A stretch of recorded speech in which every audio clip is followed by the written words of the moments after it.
faksyon na Master Judea, Boss Dada, Coach Oli, and Brother Master Jay ang nandyan sa loob ng Kongreso na ginagamit as attack operators. Mangbabastos, mangbubuli, manduduro. Ang isang faksyon dyan, aktibo talaga sa CPP, NPA, NDF. Again, I would like to emphasize, si Ka Eric po nag-identify nito, hindi Banateros. Yes, okay. At hindi SMNI. Yun, malinaw. Sino po ang isang grupo na ginagamit ngayon bilang operator sa pag-demolish, pagbabastos, pangbubuli, at pag-abuso sa kapangyarihan sa Kongreso? Ang mga CPP, NPA, NDF party list, tatlo sila. I will name them. Franz Castro, na convicted criminal sa kasong child abuse.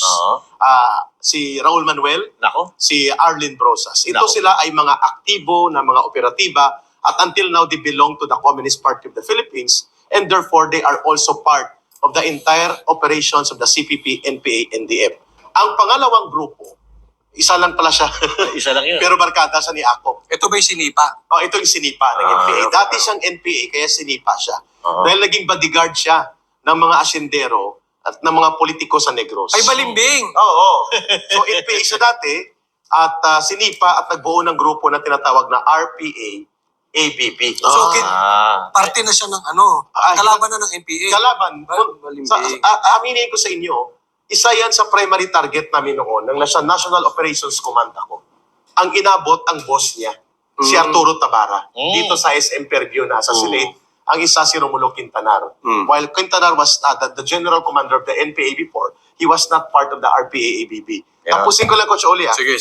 Master Judea. So isa si Kalderong NPA kasi kung may sundalong kanin, Kaldero? may Kalderong NPA. Meron din pala ganun. Yan si Paduano, Kalderong NPA. Ay, pinakalaana na. Yung Ano naman tawag mo kay Akop? Si Akop naman ay nag-aas Panis na kanin. panis na kaning panis na Kaning nagbabarkada panis. sa Sanggano na si Paduano. Sige. Ngayon ang pangatlo, Gusto natin malaman yung background nito. Oo, Kung ni bakit Paduano. contempt siya ng contempt.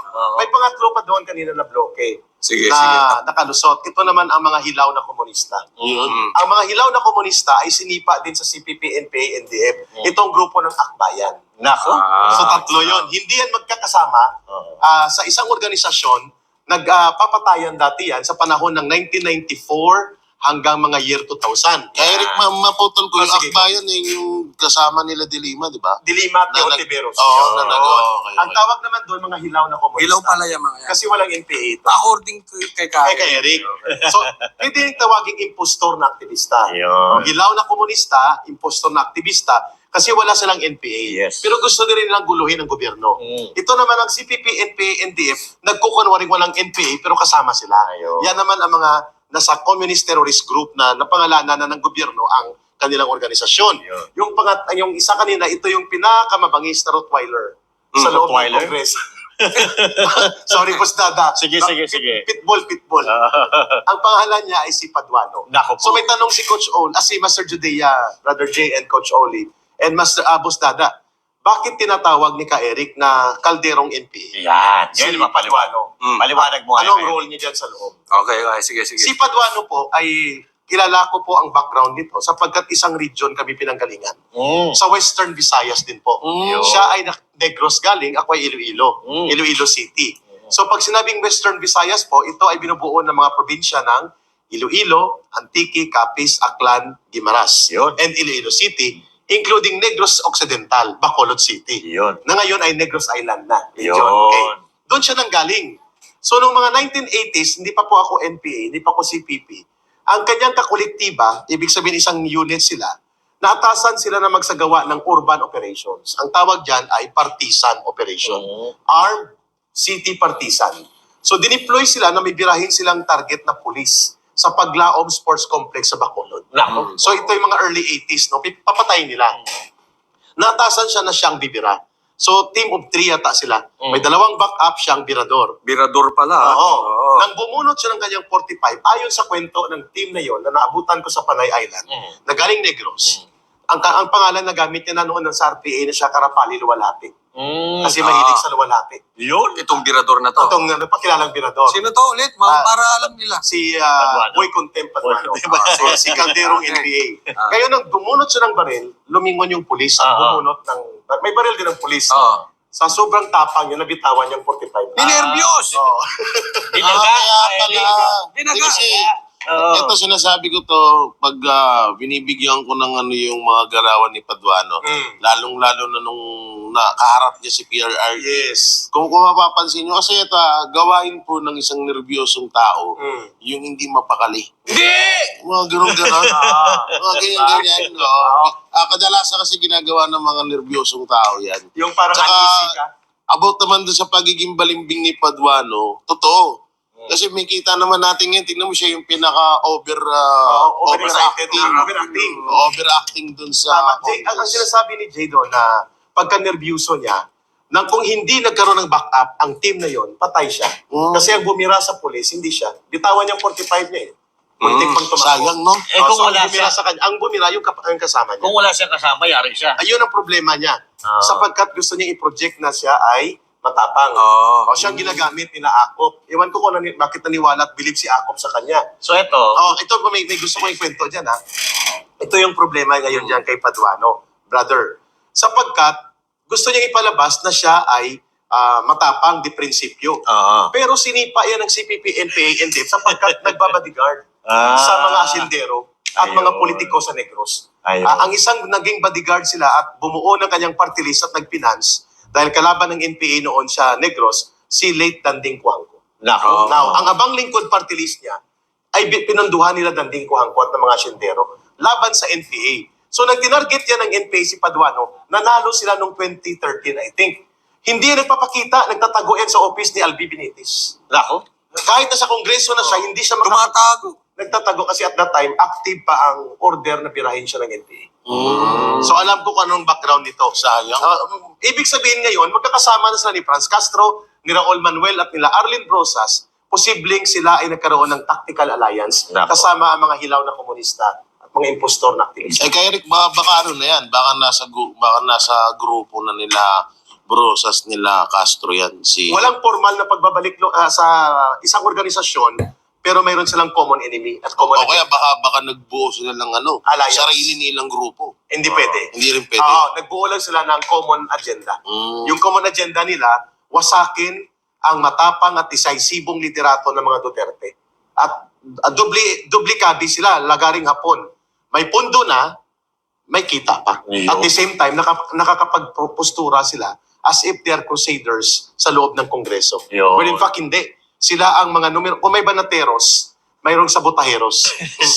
Sila yun. Sila Pero ano, Eric, ito yung sabotahero. Eric, i-deal lang natin. Kasi ito personal knowledge mo to eh. Alam mo kung saan ang galing. Kasi Tama. you belong to that particular group. Before. diba? Before. Kaya nga, ito, hindi sila pwedeng tumanggi. Kasi ikaw mismo lang sasabi na nandun ka sa loob nila dati. Kilala ko sila. Oo. So, ito pala si Paduano, lumabas po pala ito noong humina na yung NPA. Nung nagkaroon ng split, Oo. 1992, 93, 94, ang naiwan na platoon ng NPA sa Negros, out of 16 platoons, isang platoon lang. Nako. 15 platoons nag-RPA ABB. Kaya pinagdidisarmahan nila ang mga NPA at no less than former General Raimundo Jarque na nag-defect sa NPA ang nag-confirm na ang grupong yan ng mga RPA ABB including Paduano at the late Arturo Tabara ay mga bodyguard ng mga sindero at politiko sa Negros. Nako. Boss D, baka may gusto kang idugtong o itanong kay Ka Eric na maliwnawan tayo ngayong gabi. Oo. Ano, kay Eric? Ay, Oo, Boss Dada. ang tanong ko lang, since sa sinasabi mo na konektado itong si Paduano sa makakaliwa, safe to say na itong kanyang party list ngayon, kasama doon sa mga listahan ng mga identified na legal fronts ng CPP-NPA. Boss Dada, hindi siya officially part kung hindi alliance. Kasi ang party list ng CPP, NPA, NDF na silang bumuo at nagpapatakbo, apat ang naiwan. Yung Bayad Muna, na tumatakbo pa rin, sila Colmenares, no? Yung, Bayad Muna. Pinatalsik na dati yan eh. So sa CPP pa rin yun, Boss Dada, at supporter ng NPA. Ang pangalawa, yung Kabataan NPA Recruiter Party List ni Raul Manuel. Yung pangatlo, yung Gabriela NPA Lover Party List. At yung Alliance of Communist Teachers. Yun. Yung ni kay Franz Castro. So saan doon ang abang lingkod ni Paduano sa tanong ni Boss Dada? Sige. Sila po ay extension ng alliances. Sila po ay hindi formal sa CPP, NPA, NDF, but they also joined the common agenda, which is to destroy ang political influence and legacy ng liderato ni Pangulong Duterte at ngayon pinagpapatuloy ni VP Sara Duterte. Ayun. Yun ang common agenda nila. Hanggang doon lang. At ang pangalawang common agenda na nakalimutan ko, pera-pera. Pera-pera. Tsaka, eto, nagsasabuatan sila hindi para Sa prinsipyo. hindi, No. hindi sa prinsipyo, hindi para sa pagpapaganda sa Hindi. bayan, kundi para pabagsakin ang pangalan Duterte. At ang buong gobyerno guluhin. Yun. Kaya tawag ko sa Pera-pera. kanila, Boss Dad, pera-pera. Ang tawag ko, Boss Dada, sa kanila, ang banateros ay kontra korupsyon, kontra kurakot, kontra abuso sa gobyerno. Ang sabotaheros na sa loob ng gobyerno para magsabotahe. Nako. So ang kanilang common agenda, Boss Dada, magsabotahe sa gobyerno. Yun. So they are hitting two birds in one stone. Yes, kasi Ano? may kita na. May kita na, nadi-destroy pa nila yung Duterte Exactly. legacy. Yun ang tinatawag na lagaring hapon. Kasi ngayon, kahit walang naniniwala sa kanila, patuloy pa rin yung kanilang mga propaganda na yung drug war on drugs si PRRD, katulad ng sinabi ng isang kongresista dyan na budol daw. At may Oo. malala pa siyang sinabi, ha? I will identify him. Sige. Iwan ko bakit naging police general at naging abogado to si Akop. Tinawag niya na Grand Criminal Enterprise ang war on drugs ni PRRD. Oo. At isa daw na Grand Criminal Conspiracy against the Filipino people. Eh, linyada ng CPP, NPA, NDF yung kanyang Correct. ginagamit. Talaga? Linya ng CPP, NPA, NDF, ang line na yan na binabanggit ni Congressman Akop na dating general sa police at naging abogado pa at nagpapakilalang investigador at ang hindi niya lang idinagdag ay siya involved sa Kuratong Baliling, yung hindi dinagdag niya. Sabi So- niya, ako'y abogado, investigador, pero dapat dinagdag niya, Kuratong Baliling. Kuratong, Yan. oh. So Dapat it means, Sino to si ako? Si Akop. it means to say, Ka Eric, na itong kongreso natin ay infested na ng CBP-NPA. Kasi At- yung mga lumalabas sa bibig ng kahit yung mga dating Yun. pulis, parang ito yung salitain. Propaganda ng mga- line mismo ni Juma Sison yan. Di ba? Ang line na the grand conspiracy of criminal syndicates pretending to be war on drugs at ang pagtawag sa war on drugs ni Pangulong Duterte as the grand criminal enterprise, linyada ng CPP Central Committee yan sa propaganda Correct. na binibitbit ni Akop at pinapalakpakan ng mga hilaw na komunista at ng kanilang mga sabotahero sa pangunguna ni Paduano. Yun. At ginagamit nila ito ngayon sa propaganda para i-malign, pakasamain ang imahen ni Vice President Sara Duterte at ang legasiya ng decisibo at malakas na pamumuno ni Rodrigo Duterte. Saan ba dati ito si Jacob para kay Eric? Si Akop naman, sila ang enablers. Hindi yung sa PNP, Naging CIS, CIDG, CIDG. superintendent, ano to eh? Naging commander ng CIDG, naging general, hindi ko alam kung nag-2-star general siya, pero ang alam ko, Brigadier General. Brigadier General. And then siya noon ay nag-resign sa panahon ni Ramos kasi itong Kuratong Baliling na rub-out case na kanilang niratrat ang mga kriminal na ang may alaga, police din. So para mawala ang mga ebidensya, ang isa dyan senador involved, nagtumatakbo, yung author ng Joint Resolution in House Senate number 10. Bakit may liquidation by certification? Parang kilala ko yun, ha? Oo, Yung senador. Pero buhok nun, eh. Naniniwala ba kayo? Sige. Mga partner, kayo ba kayo naniniwala na kapag ka ang isang tao ay magaling magbintang, most likely siya yung tinuturo niya yung sarili niya. Totoo Sabi yan. niya, sa tuwing tumuturo ka ng isa, yung tatlong daliri nakaturo din Exactly. sa'yo. Tama. Kayo ba ay naniniwala dyan? Tama ka dyan, Boss Dada. At maganda yung tinura ninyo na binuksan nyo itong talakayan na ito. The real grand conspiracy to destroy the Filipino people and our country's democracy and to abuse the process of democratic institutions ay hindi po mga Duterte, kundi ang Kongreso na pinamumunuan ni Martin Romualdez. Yun. And that is the truth. Sapagkat hindi po mamamayagpag itong sila Paduano, sila Akop, itong mga CPP, NPA party list, at ang iba pang mga kagrupo, mga hilaw na komunista, kung walang pumupundo, walang nagpuprotekta, walang kumukumpas, at walang nagdedirect. Yan. So, klaro. Meron akong kukwento.